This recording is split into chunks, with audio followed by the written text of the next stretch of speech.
हर industry, हर domain में कोई ना कोई ऐसे एक्सपर्ट होते हैं जो किसी ना किसी लेवल पे आपको कुछ सिखा जाते हैं, जिनके बेस पे आप इंस्पिरेशन ले सकते हैं और लाइफ में कुछ अलग, कुछ नया, कुछ बड़ा कर सकते हैं। आज हमारे साथ एक ऐसे ही influencer, YouTuber, investor, teacher, entrepreneur हैं। ये पांचों अलग-अलग लोग नहीं, एक ही इंसान है। हमारे साथ हैं प्रसाद रेडवी, जो कि एक एंटरप्रेन्योर, सीरियल एंटरप्रेन्योर हैं। बहुत सारे इनिशिएटिव्स ले चुके हैं बिजनेस के लेवल पे। कॉन्वे इस समय चलाते हैं। इनका फिनोवेशन सेट बाय कॉन्वे का यूट्यूब चैनल भी आप देखते होंगे। वो आज हमारे साथ हैं। देखते हैं कि किस तरीके की जर्नी रही है उनकी इस पर्टिकुलर एक सेटअप में। Welcome to our digital blogger Prasad, how are you? Thank you, Asim, for having me. I'm fine. आपने बहुत कुछ किया and we have seen your work honestly. एक काम करते हैं, लेट्स डिग मोर। ट्राई करते हैं कि आपने आपके बारे में जानने की और देखते हैं कि आपने क्या पढ़ाई की है, कहाँ से हैं आप, किस तरह की एजुकेशन रही है आपकी, कहाँ जॉब की है अगर की है तो एक तरीके से पूरा बैकग्राउंड क्या है एज ए पर्सन प्रसाद का। डिस्क्राइब करने की जहाँ तक बात है तो एक लर्नर के तौर पे आप कर सकते हैं कि I just keep learning and जो भी चीज़ें सीखता रहता हूँ, कोशिश करता हूँ कि टाइम टू टाइम वो शेयर भी की जाए और शेयर भी करता रहता हूँ। तो इसके अलावा कुछ हम प्रोडक्ट्स भी डेवलप कर रहे हैं इस फील्ड में लोगों को हेल्प करने के लिए और कुछ बिजनेसेस को भी हेल्प करने के लिए। स्टडी जहाँ तक बात हो रहा, 10th क्लास तक मैं अपने होम टाउन में पढ़ा हूँ, मलकापुर में, जो कि महाराष्ट्र के बुल्डाना डिस्ट्रिक्ट में आता है। उसके बाद फिर मैं मुंबई चला गया और वहाँ पे विजिटिया कॉलेज से मैंने डिप्लोमा किया इंजीनियरिंग का। और उसके बाद पुणे में जाके मॉडर्न कॉलेज ऑफ इंजीनियरिंग से मैंने अपनी इंजीनियरिंग कंप्लीट की। जब मैं डिप्लोमा में था तभी से मेरा इंटरेस्ट इसी फील्ड में था। और लेकिन फिर क्या है कि जब आप डिप्लोमा कर लेते हैं इंजीनियरिंग का तो आपके सामने एक ही ऑप्शन रहता है, वो है कि इंजीनियरिंग करना, उसके अलावा आप कुछ कर नहीं सकते। तो 3 साल पूरा पैक ही था शेड्यूल कि आप दूसरा कुछ कर नहीं सकते। तो मैंने तभी से फिर धीरे धीरे इन्वेस्टमेंट, कैपिटल मार्केट, इन चीज़ों को सीखना शुरू किया। और क्योंकि वो टाइम ऐसा था कि उस टाइम इतने सारे आज जो अवेन्यूज है, कई सारी वेबसाइट्स आज हैं, कई सारे यूट्यूब चैनल्स आज हैं, वैसा कुछ था नहीं उस टाइम। तो बहुत प्रॉब्लम आते थे सीखने में। फिर आउट ऑफ क्यूरियोसिटी फिर चीज़ें सीखना शुरू की और धीरे धीरे इंजीनियरिंग से ही कई सारी चीज़ों को समझना शुरू किया। और जैसे ही इंजीनियरिंग खत्म हुई तो फिर मैंने एमबीए के लिए गया, मैं एमबीए इन फाइनेंस किया। लेकिन पहले सेमेस्टर के बाद ही पता चला कि जो कुछ सिखाया जा रहा है वो काफ़ी आउटडेटेड है और वो पूरा सिलेबस भी अगर आप 2-3 बुक्स पढ़ लेते हैं तो पूरा सिलेबस कवर हो जाएगा। तो नॉलेज पॉइंट ऑफ व्यू ज़्यादा कुछ मुझे मिला नहीं और इसीलिए फर्स्ट सेमेस्टर के बाद ही मैंने ड्रॉप आउट करने का सोचा। और उसके बाद जैसे ही मैंने ड्रॉप आउट किया तो उसी टाइम से मैं मतलब इस पर्टिकुलर प्रोजेक्ट पर काम करना शुरू किया, कन्वे पर काम करना शुरू किया। शुरुआत में कुछ ब्लॉग्स लिखे गए और बाद में धीरे धीरे वीडियोस भी अपलोड किए गए। ये कौन सा साल है, किस साल की बात कर रहे हैं हम प्रसाद? हाँ, जब मैंने वीडियोस अपलोड करना शुरू किया वो मैंने जब इंजीनियरिंग के सेकंड ईयर थर्ड ईयर में था, 2013-14 में ही शुरू किया। आई थिंक जनवरी 2014 को पहला वीडियो डाला था। काफी पुराना टाइम था, आप इमेजिन कर सकते कि 2G का जमाना था, 3G भी नहीं था उस टाइम। और फिर मुझे अभी भी याद है कि इनकेस कभी वीडियो देखना होता था तो खिड़की के बाहर ऐसे मोबाइल रखो तो कुछ पेज लोड हो जाए, तो वो वाला जमाना था। मैंने एक बात आपके बारे में सुनी है, पढ़ी है, समझी है कि जब आप इंजीनियरिंग कर रहे थे तो दैट टाइम आपके बहुत सारे दोस्त थे जिनको आप फाइनेंस, इन्वेस्टमेंट बहुत आसान भाषा में सिखाते थे, एटलीस्ट ट्राई करते थे। क्या इसमें सच्चाई है? बिल्कुल। जब मैंने कुछ स्टार्टिंग में 1-2 वीडियोस डाले थे तो मैं दोस्तों के साथ भी शेयर करता था कि देखो मैंने वीडियोस डाला। और उस टाइम क्या था कि यूट्यूब बहुत नया था और काफ़ी अच्छा लगता था जब 5,000 लोग उसको व्यू करते थे। मैं लाइक की बात नहीं कर रहा हूँ, 5,000 लोगों ने पहला वीडियो देखा तो मुझे काफ़ी अच्छा लगा। कई सारे लोगों के बहुत अच्छे सजेशंस आए कि आप ये टॉपिक कवर करो, वो टॉपिक कवर करो। तो धीरे धीरे कॉलेज के जो कुछ मतलब क्लासमेट्स थे मेरे, उनको भी पता चल गया कि मैं इस तरह की वीडियोस बनाता हूँ। तो वो पूछने लगे कि यार हमें भी बता दो, क्या कुछ रहता है ये स्टॉक मार्केट के, फिर कैसे इसमें इन्वेस्ट करते हैं, और कुछ भी पता नहीं हमें तो ज़रा बताओ तुम। तो फिर वैसे धीरे धीरे उनको सिखाना शुरू किया और फिर सिखाते सिखाते फिर और क्यूरियोसिटी आने लगी टॉपिक में, उन्हें भी मुझे भी। और फिर ये चलता रहा इस तरह से। अच्छा, वो तो ठीक है, लेकिन what were your sources of learning? आप कहाँ से सीख रहे थे? आजकल यूट्यूब है, ब्लॉग्स हैं, सोशल मीडिया में भी बहुत कुछ है, कोर्सेज भी आते हैं, लेकिन आप कहाँ से सीख रहे थे उस टाइम पे? उस टाइम मतलब मैं पूरा प्रोसेस बता दूं आपको कि सीखने का प्रोसेस क्या था। तो जब मैंने पहली बार इकोनॉमिक टाइम्स पढ़ा था तो उसके बाद मुझे इस फील्ड के बारे में पता चला और मुझे काफी अच्छा लगा इस फील्ड के बारे में जान के कि चाहे कैपिटल मार्केट हो, बिजनेसेस हो, इन्वेस्टमेंट्स हो, बॉन्ड्स हो, सारी चीजें। और फिर मैंने धीरे धीरे इन चीज़ों को सीखना शुरू किया बुक्स की मदद से। पहले तो न्यूज़पेपर पढ़ा, डेली पढ़ना शुरू किया, उसके बाद मैंने बुक्स पढ़े। फिर ऐसा कोई था नहीं उस टाइम जिनसे आप सवाल पूछ सको या जिन्हें आप बोलो कि यार इस पे आप वीडियो बनाओ, इस पे आर्टिकल लिखो। तो मैंने क्या किया कि एक ब्रोकर था, उन्हें जाके मैं मिला, उनसे मैंने पूछा, तो उन्होंने बोला कि ठीक है आप एक अकाउंट खोल लो। तो अकाउंट खोल के मैंने उस टाइम 5,000, उस टाइम चेकबुक वाला सिस्टम था, आज जैसा आज कैसा कि तुरंत जाता है पैसा। उस टाइम 2-4 दिन लग जाते थे चेक देने के बाद। तो पहले मुझे चेक बनवाना पड़ा, चेक भी नहीं था मेरे पास, चेकबुक। वो बनवा के गया मैं उनके पास, फिर उनको बोला कि 5,000 रुपए इन्वेस्ट करता हूँ स्टार्टिंग में, आप थोड़ा बता देना, बिकॉज आइडिया कुछ भी नहीं थे। उन्होंने बोला ठीक है बता देंगे। तो ऐसे करके धीरे धीरे मैंने पैसे डाले। और फिर क्या होता था कि वो ब्रोकर, अब कोई भी ब्रोकर हो, वॉरेन बफेट भी कहते हैं कि अगर आपको हेयर कट करनी है तो आपको बार बार से पूछना नहीं चाहिए। और यहाँ पे मैंने वही गलती की, क्या करना है क्या नहीं है, मैंने ब्रोकर को पूछना शुरू किया। अब ब्रोकर क्या करता था कि डेली ज्यादा से ज्यादा ब्रोकरेज निकले, इसलिए मुझे बोलता था सुबह ये खरीदो, अपोलो टायर खरीदो, अपोलो टायर बेच दो, ओएनजीसी खरीदो, ओएनजीसी बेच दो। तो कुछ टाइम बाद मुझे पता चला कि ये कुछ तरीका नहीं है स्टॉक मार्केट का, आप किसी और पे डिपेंड रह के कर रहे हो। और फिर ये प्रैक्टिकल लर्निंग उस टाइम बहुत ज्यादा थी, बिकॉज बाकी कुछ तरीके नहीं थे। तो आज कोशिश यही रहती है कि लोगों को सारी चीजें शेयर की जाए, ज्यादा से ज्यादा मिस्टेक्स उनके साथ शेयर की जाए, क्योंकि वो ये मिस्टेक्स ना दोहराए।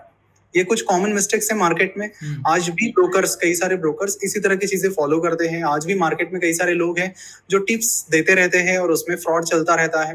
तो मतलब जो हमारी मिस्टेक्स है बस वही शेयर करने की कोशिश है। तो शुरुआत जो भी लर्निंग रही शुरुआत से लेकर, वो प्रैक्टिकल चीजों को फॉलो करके ही रही, कि प्रैक्टिकली चीजों को करके देखो। और फिर देखो, जैसे अभी क्रिप्टो है, तो क्रिप्टो में भी जब मैंने इन्वेस्ट करना शुरू किया तो फील्ड के जो एक्सपर्ट्स हैं उनसे मैंने बात की, लेकिन कोई ज्यादा अवेलेबल नहीं था। तो मैंने सोचा कि ये एक नई फील्ड है, इसमें भी अगर ट्राई करना है तो प्रैक्टिकली करके देखते हैं। और धीरे धीरे इथेरियम में मतलब एक स्पेकुलेशन है, क्रिप्टो करेंसी इन्वेस्टमेंट तो कह नहीं सकते, बट जो भी है फिर प्रैक्टिकली करके ही देखा। और फिर जो भी अगेन लर्निंग्स आती है वही शेयर करने की कोशिश की जाती है। हाँ, वो मैंने देखा। आजकल आप बात कर रहे हैं क्रिप्टो के ऊपर, you have written some blogs as well. क्या क्रिप्टो करेंसी कुछ ऐसा है जो आप अपने इन्वेस्टमेंट प्लान में या फ्यूचर में you are looking for yourself, अपने लिए देख रहे हैं? क्रिप्टो करेंसी मैं कहूंगा कि इन्वेस्टमेंट की बजाय एक स्पेकुलेशन है। और हर किसी को, मतलब मैं भी अपना वही पैसा वहां पर मतलब डालता हूँ, जो अगर गया भी तो मुझे कोई गम पछतावा नहीं है कि अगर मैं पैसा डाल रहा हूँ कल जाके। बिकॉज क्रिप्टो ऐसी चीज है कि बनेगा तो अच्छा बनेगा, लेकिन गया तो पूरा जा सकता है। It is not an investment कि वहां पे आप कुछ कंपाउंडिंग करके कर सको। इट्स लाइक क्विक वाला सिस्टम है, थोड़ा एक ट्रेडिंग सॉर्ट ऑफ चीज है जिसे सभी को समझना जरूरी है। तो वहां पर तो फिर एक स्पेकुलेशन के नजरिए से ही देखता हूँ और उसके तरीके से ही करता हूँ। तो उस हिसाब से प्रसाद अगर देखा जाए, चाहे क्रिप्टो करेंसी है, चाहे इंट्राडे है, स्विंग है, डजेंट रियली मैटर, लेकिन कुछ ऐसी गलतियां होती हैं जो एक बिगिनर इन्वेस्टर ट्रेडर करता है। व्हाटएवर आपने जो भी अपनी इन्वेस्टमेंट जर्नी में देखा है, सीखा है, क्या उससे कुछ आप सिखा सकते हैं जिससे जो जर्नी एक बिगिनर आज ले रहा है या लेने वाला है, वो गलतियां वो ना करे? बिल्कुल, उसमें गलतियां तो बहुत सारी की है, तो मैं ट्राई करूंगा कि कम से कम और जो ज्यादा वैल्यू ऐड कर सके ऐसी कुछ गलतियां बताओ। पहली तो ये थी कि फिर ब्रोकर को पूछा मैंने, कहाँ पे इन्वेस्ट करना है, क्या करना है। तो ये गलती किसी को भी नहीं करनी चाहिए कि किसको मतलब ब्रोकर को पूछना है, नहीं पूछना है। आपको स्टॉक मार्केट में तभी इन्वेस्ट करना है जब आपके पास उतना टाइम है और आप नॉलेज लेने के लिए आप क्यूरियस हो। अगर ऐसा नहीं है तो म्यूचुअल फंड आपके पास है, अच्छे खासे फंड मैनेजर वहां पर है, उन पर आप डिपेंड रह सकते हो अगर आपको टिप्स ही लेनी है तो। दूसरा पॉइंट आता है कि लर्निंग के टाइम में जब मैंने इन्वेस्टमेंट करना शुरू किया तो कई सारी कंपनीज में, इंडिया में क्या है ना कि फ्रॉड्स बहुत ज्यादा होते हैं और लोगों को ये समझना बहुत जरूरी है। जब मैंने भी कुछ कंपनीज में इन्वेस्ट किया तो मैंने सारे फैक्टर्स देखे, मैंने फंडामेंटल एनालिसिस किया डिटेल में, मैंने कंपनीज को बहुत डीप में गया, मतलब चाहे वो कैश फ्लो स्टेटमेंट हो, प्रॉफिट एंड लॉस हो, पूरा एनुअल रिपोर्ट पढ़ के एकदम मतलब जो जो पॉसिबल हो सकता है क्वांटिटेटिव साइड में वो सारी चीजें करके देखी और इन्वेस्ट भी किया। लेकिन कई सारी जगह पे मुझे लॉसेस हुए इस वजह से क्योंकि उस कंपनी का मैनेजमेंट ठीक नहीं था और मैंने वहां पर एनालिसिस नहीं किया। जनरली हम क्या करते हैं कि हम देखते नहीं कि कंपनी कौन चला रहा है। मतलब देखो, बड़ी कंपनीज के प्रोमोटर्स तो हमें पता है, टाटा कौन चला रहा है, इन्फोसिस कौन चला रहा है, लेकिन छोटी कंपनीज जो होती हैं, मिड साइज ले लो या स्मॉल साइज ले लो, तो वहां पे जनरली आपको नहीं पता होता कि प्रमोटर एग्जैक्टली है कौन, नाम के अलावा ज्यादा चीजें नहीं पता। तो सभी से मेरी ये गुजारिश रहेगी कि आप जो भी कंपनी के प्रमोटर्स हैं उनका बहुत डिटेल एनालिसिस करो। और कुछ चीजें जैसे कि ऑडिटर कौन है, कितनी बार चेंज हुए। अब रिसेंटली एक कंपनी का आईपीओ आया था और अच्छा। उनको भी हमने ड्यू डिलिजेंस किया बहुत डिटेल में कि कंपनी का मैनेजमेंट कैसा है। और फिर हमने देखा कि कंपनी के जो ऑडिटर है पिछले 5 साल में 4 बार चेंज हो चुके हैं। और तो ये चीजें बहुत डाउटफुल होती है। जब हमने इसका सवाल पूछा सीधा आईपीओ में, हमारा कांटेक्ट मतलब एक एजेंसी है जो सीधा आईपीओ के टाइम आपको कनेक्ट करती है उनसे, मतलब जो भी इन्फ्लुएंसर्स वगैरह है उनको कनेक्ट करवा देते। तो हमने सवाल पूछा इनसे रिलेटेड, बट वो कुछ ठीक जवाब ही नहीं दे पाए। तो ऐसी जो चीजें होती है, फिर उसके बेसिस पर हमने देखा कि कंपनी के फंडामेंटल कैसे भी हो, अच्छे हो बुरे, वो अलग बात है, लेकिन मैनेजमेंट सही नहीं है तो इन्वेस्टमेंट करना ही नहीं है। तो ये कुछ इंपॉर्टेंट लेसन्स जो है, ये मतलब बहुत 2-3 साल इन्वेस्ट करने के बाद ये चीजें पता चले। तो इंडियन मार्केट में आप हो तो मैनेजमेंट एनालिसिस बहुत डिटेल में और डेप्थ में कीजिए। वो कहते हैं ना, devil is in the details. तो आप Yes, yes, yes. Auditor level की डिटेल तक गए, अब उनके पास आंसर तो होगा लेकिन वो आंसर देना नहीं चाहते होंगे, इसलिए उन्होंने एक तरीके से आपको ये कह दिया। और उसमें क्या था कि मतलब देखो, मैनेजमेंट के जो फैमिली मेंबर्स हैं उनको रेगुलर बेसिस पर सैलरी गई थी बड़ी मतलब साल के 80 लाख रुपए। उन्होंने उनके फैमिली मेंबर को एडमिन दिखाया था, एडमिन की पोस्ट के लिए 80 लाख रुपए साल के जा रहे हैं। और मतलब ऐसे एक फैमिली मेंबर नहीं, 3 फैमिली मेंबर को सैलरी जा रही है। और मतलब काफी सारी चीजें थी जो पता चलने के बाद, मतलब आम आदमी को अगर पता चले अब, तो हमने एक उस चीज पर एक वीडियो भी डाला था, लेकिन फिर हमने वो निकाल लिया था। तो सामने वालों ने थोड़ी मतलब उस पर आपत्ति जताई थी। तो कोशिश यही रहती कि लोगों तक ये चीजें जाए, और सभी जो भी इन्वेस्टर्स है, रिटेल इन्वेस्टर्स हैं, आखिर कोई भी स्कैम है उसमें फंसा रिटेल इन्वेस्टर ही है। तो ये चीजें अगर मतलब सही से तरीके से देखी जाए तो मतलब काफी कुछ गलत इन्वेस्टमेंट से बच सकते हैं हम सभी। सही कह रहे हो। बहुत इंपॉर्टेंट टिप है दोस्तों, बहुत खतरनाक टिप है। देखिए, क्वांटिटेटिव एनालिसिस हम बहुत करते हैं, नंबर्स, पीई रेशियोज, ट्रेंड्स बहुत देखते हैं, लेकिन एक मैनेजमेंट को देखना, और मैनेजमेंट में भी उनके फैमिली मेम्बर्स को एक एडमिन की तरह सैलरी जा रही है, और सैलरी भी इतनी बड़ी बड़ी जा रही है, तो it is a very detailed sort of a view. और अगर हम इस तरह से एनालिसिस करें तो सर्टेन लेवल पे हमें पता रहेगा कि हम कहाँ इन्वेस्ट कर रहे हैं, विल बी कॉन्फिडेंट। तो that's a very great insight Prasad, and thank you so much.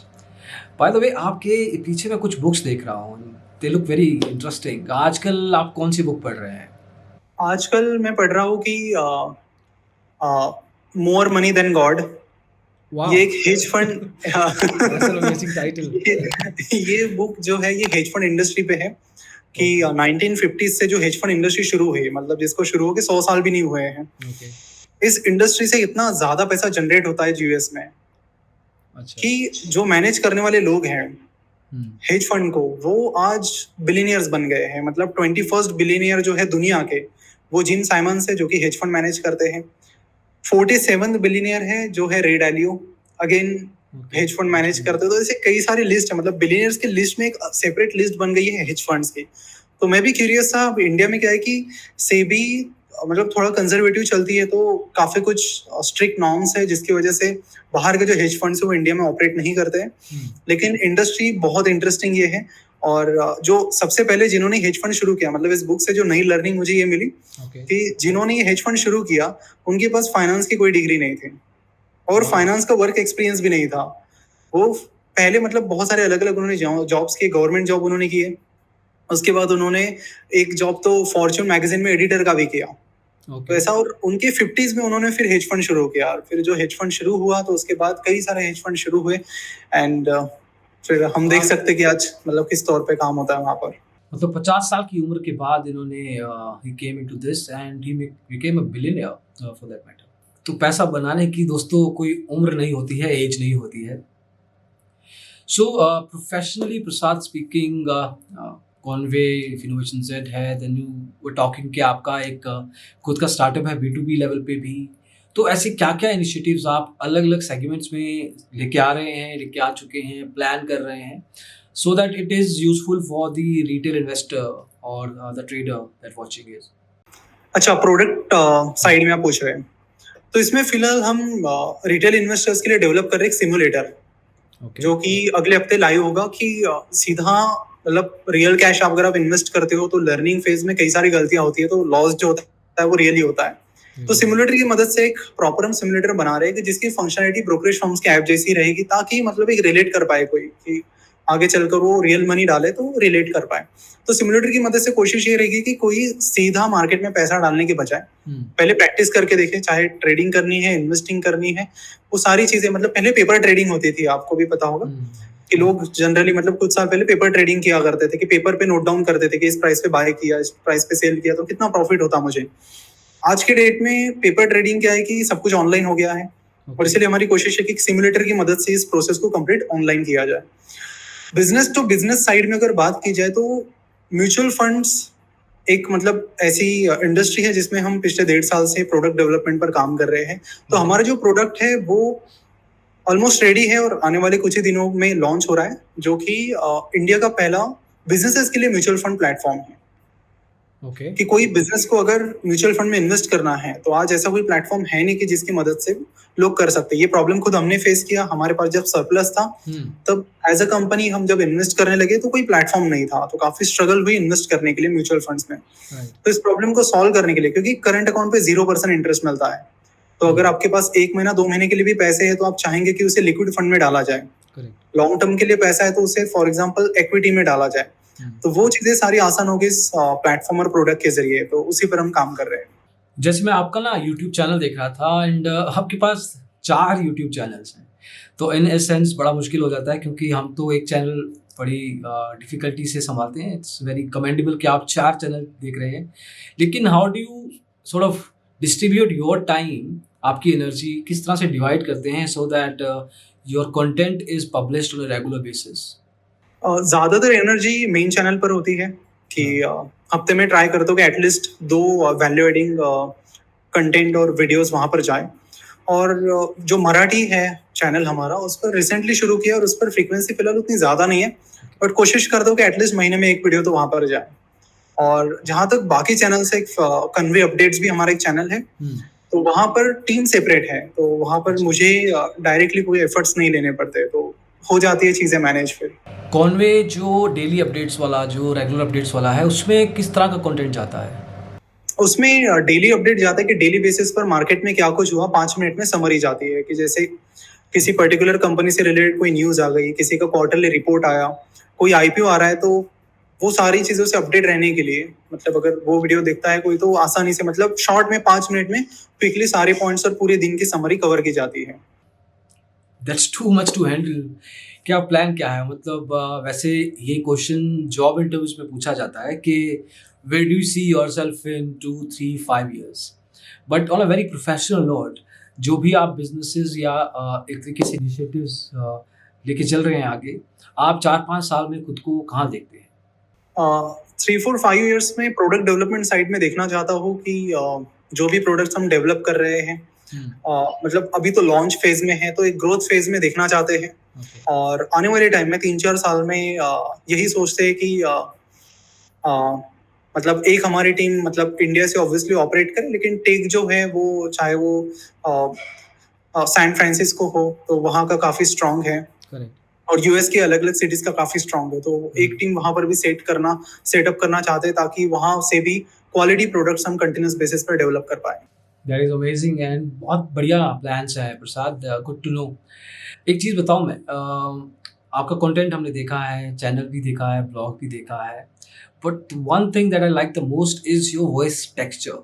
आपका जो आवाज़ का वो है ना, सो इट फील्स लाइक कि और लिसन मोर, मुझे ज़्यादा सुनना है इस आवाज़ को। I want to tell you before we leave, that is absolutely God gifted. मेरा कोई कंट्रीब्यूशन उसमें नहीं है। कई जो क्रेडिट सिंगर्स आई होते थिंक हैं, गॉड को ही जाना चाहिए। जो सिंगर्स होते हैं और पॉडकास्ट होते हैं ना, वो कुछ करते रहते हैं अपनी आवाज़ के साथ, तो आप करते हो कुछ क्या? Do you do that? मैं गाने गाता रहता हूँ।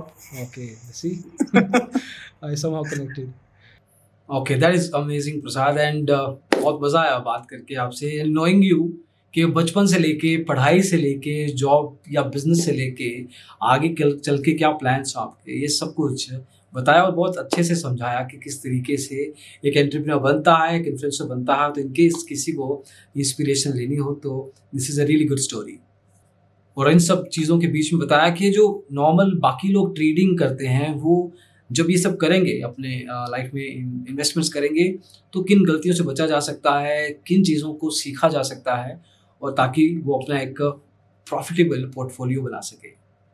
Thank you so much. काफी मजा आया Asim. That's very kind of you. तो दोस्तों ये थे प्रसाद, सीरियल एंटरप्रेन्योर, बहुत कुछ किया है लाइफ में and there are so much ahead of him, बहुत सारे प्लान्स हैं आगे चल के भी। कैसा लगा आपको ये वीडियो? क्या एक्सपीरियंस रहा आपको ये सब? क्या जाना, क्या सीखा आपने यहाँ से? ज़रूर बताइए कमेंट्स में। प्रसाद के सभी यूट्यूब चैनल्स के लिंक डिस्क्रिप्शन में आपको मिलेंगे, ज़रूर चेकआउट कीजिएगा, कुछ सीख जाएंगे लाइफ में सर्टेन लेवल पे। अभी के लिए दोस्तों बस इतना ही। Thank you so much. Digital blogger के साथ जुड़े रहने के लिए ऐसे ही वीडियोस आपके लिए लगातार लेके आते रहेंगे। Take care, bye.